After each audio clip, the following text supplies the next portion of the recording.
धमाकेदार तरीके से बहुत सारे इंपॉर्टेंट क्वेश्चन हम लोग करने वाले हैं। आज की क्लास बिल्कुल भी मिस मत कीजिएगा, क्योंकि आप लोगों के लिए मोस्ट इंपॉर्टेंट क्वेश्चन यहाँ पर मैंने रखे हुए हैं। तो चलिए जल्दी से हम लोग शुरू करते हैं फ्रेंड्स, बिना किसी देरी के पहले क्वेश्चन की तरफ में हम लोग। पहला क्वेश्चन आप लोगों की स्क्रीन के ऊपर में ये रहा।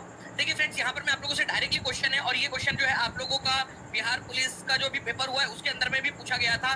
ठीक है, तो आरिफ मोहम्मद खान जो कि बिहार के अभी गवर्नर है, ये कौन से नंबर के गवर्नर है ये आपको बताना था।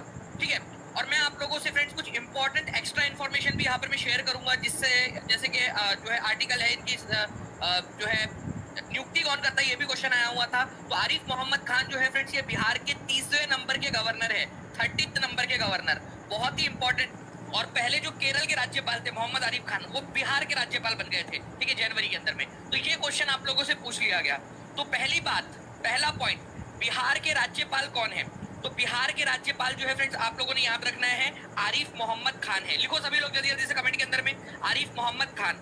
दूसरा पॉइंट, ठीक है, इनकी नियुक्ति कब हुई थी? 2 जनवरी 2025 को हुई थी। तीसरा पॉइंट, ये बिहार के कितने नंबर के राज्यपाल है? 30वें नंबर के राज्यपाल है, ये याद रखना है। इनसे पहले कौन थे राज्यपाल? ठीक है, राजेंद्र विश्वनाथ आर्लेकर, ठीक है, आरवी आर्लेकर जो थे वो बिहार के राज्यपाल थे। अब तो फ्रेंड्स इसी के आधार पर सबसे पहले जो है फ्रेंड्स बिहार शब्द, ठीक है, बिहार से बिहार जो शब्द बना, मिनहाज सिराज जो थे उन्होंने किया था तबाकत नासिरी के अंदर में। ठीक है, मिनहाज सिराज, ठीक है, जूज जानी उनका पूरा नाम था, लेकिन शॉर्ट में मिनहाज सिराज के नाम से ही आप लोग जानते हो। ठीक है, तबाकत नासिरी नाम की पुस्तक लिखी थी उन्होंने दिल्ली सल्तनत के समय में, तबाकत नासिरी। तो तबाकत नासिरी नाम की पुस्तक किसने लिखी, ये क्वेश्चन अपने आप में बन सकता है। तबाकत नासिरी की पुस्तक किसने लिखी, तबाकत नासिरी नाम की? तो ये मिनहाज सिराज ने लिखी थी। इन्होंने जो है फ्रेंड्स बिहार शब्द जो है वो इस्तेमाल किया था। बिहार बेसिकली बिहार से बना है, जिसके अंदर, जिसका मतलब होता है बौद्ध भिक्षुओं के रहने के लिए जगह। बहुत सारे बौद्ध विहार यहाँ पर इस इलाके में थी, इस वजह से। नाउ, निम्नलिखित में से कौन सी नदी घाटी कोयला भंडार से समृद्ध है? अब बताइए जल्दी से, इनमें से कौन सी नदी है जो कोयला भंडार से समृद्ध है? बहुत ही इंपॉर्टेंट क्वेश्चन है, एग्जाम के अंदर में आप लोगों से पूछा जा सकता है।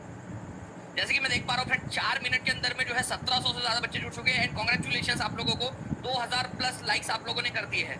बहुत बहुत शुक्रिया आप लोगों का, एंड कॉन्ग्रेचुलेशन आप सभी को। आज हम लोग 5000 के पार जा सकते हैं। सभी लोग जल्दी से सेशन को लाइक एंड शेयर करते रहेंगे और चैनल को सब्सक्राइब जरूर कर देंगे जी। तो देखिए, अगर मैं फ्रेंड्स बात करूँ यहाँ पर, मैं भारत में निम्नलिखित में से कौन सी घाटी जो है वो कोयले के भंडार से समृद्ध है? अब मैं आप लोगों को दिखाता हूँ एनसीईआरटी का, ठीक है, जिस्ट। भारत में कोयले के 2 प्रमुख भूगर्भिक जो है युगों के शैल क्रम में पाए जाते हैं। एक गोंडवाना, जिसकी आयु करीब 2 लाख साल जो है से कुछ अधिक है, ठीक है, और दूसरा है टर्शियरी युग, जिसकी आयु लगभग 55 लाख वर्ष पुरानी है। मतलब भारत में 2 समय में क्या हुआ कि कोयला जो है वो निक्षेपित हुआ, जमीन के अंदर में कोयला दबा। एक बार जब कोयला दबा था वो समय था, ठीक है, करीब 2 लाख वर्ष से कुछ अधिक, मतलब 2 लाख साल से भी ज्यादा समय पहले को क्षेत्र के अंदर में, गोंडवाना समयकाल के अंदर में, उसको नाम दिया गया गोंडवाना समयकाल, ठीक है। और एक समय था टर्शियरी समयकाल, जो कि करीब 55 लाख साल पहले हुआ। उसमें क्या हुआ कि जो पेड़ पौधे थे पृथ्वी के ऊपर में, ठीक है, प्राकृतिक घटनाओं के कारण वो जमीन में दब गए। लाखों वर्षों तक जमीन के अंदर में रहने की वजह से वहाँ तापमान बहुत ज्यादा उनको मिला, वहां पर में बेसिकली प्रेशर बहुत ज्यादा मिला, जिसकी वजह से वो क्या हो गए, कोयले में कन्वर्ट हो गए, ठीक है।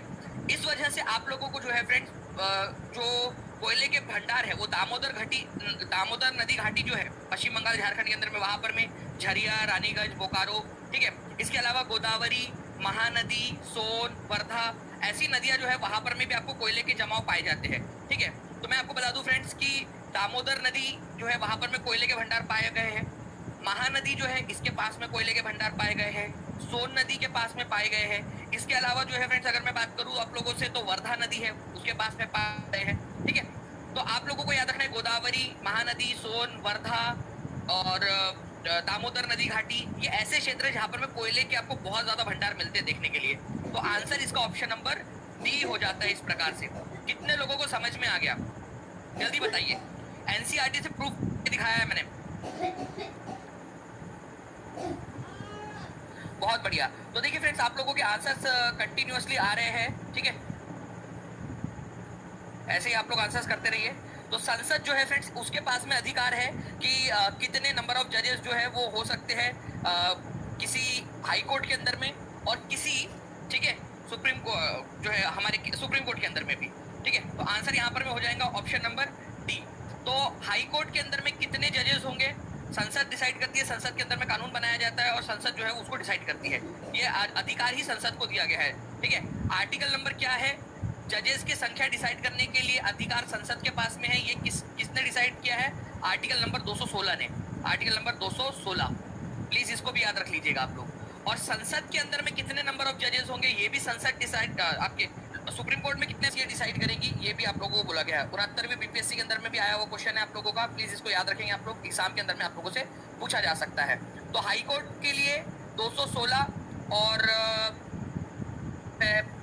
अच्छा यहाँ पर में भी हाई कोर्ट ही पूछा है आप लोगों से, ठीक है, हाई कोर्ट ही पूछा है तो 216, ठीक है। हाई कोर्ट पूछा है, उच्च न्यायालय पूछा है तो 216, ठीक है। अगर सुप्रीम कोर्ट पूछता तो सुप्रीम कोर्ट पूछता अगर तो सुप्रीम कोर्ट के लिए हो जाता है 124, ठीक है। याद हो गया आप लोगों को।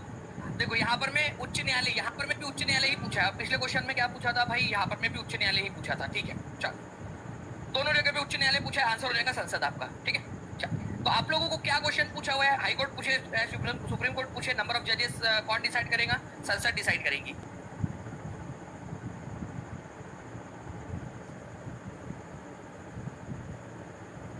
ठीक है। तो देखिए अगर मैं बात करूं friends, which article of Indian constitution provide for regulating the number of high court जजेस, तो आर्टिकल अभी मैंने आप लोगों को बताया कि अगर हाई कोर्ट के अंदर में नंबर ऑफ जजेस डिसाइड, कितने लोगों का सही हो गया है यहाँ पर में, ये अब याद हो गया है आप लोगों को दोनों आर्टिकल्स, ये बता देंगे मुझे। अगर दोनों आर्टिकल्स याद हो गए हैं तो हाथ ऊपर करके बता देंगे जल्दी से, ठीक है। चलिए गुड, बहुत बढ़िया फ्रेंड्स, ऐसे ही आप लोग आंसर करते रहेंगे। आर्टिकल नंबर 214 जो है फ्रेंड्स, ये बात करता है इस्टेब्लिशमेंट ऑफ हाई कोर्ट्स, ठीक है, हाई कोर्ट की स्थापना करना। अभी करंटली हमारे देश के अंदर में कितने हाई कोर्ट्स है,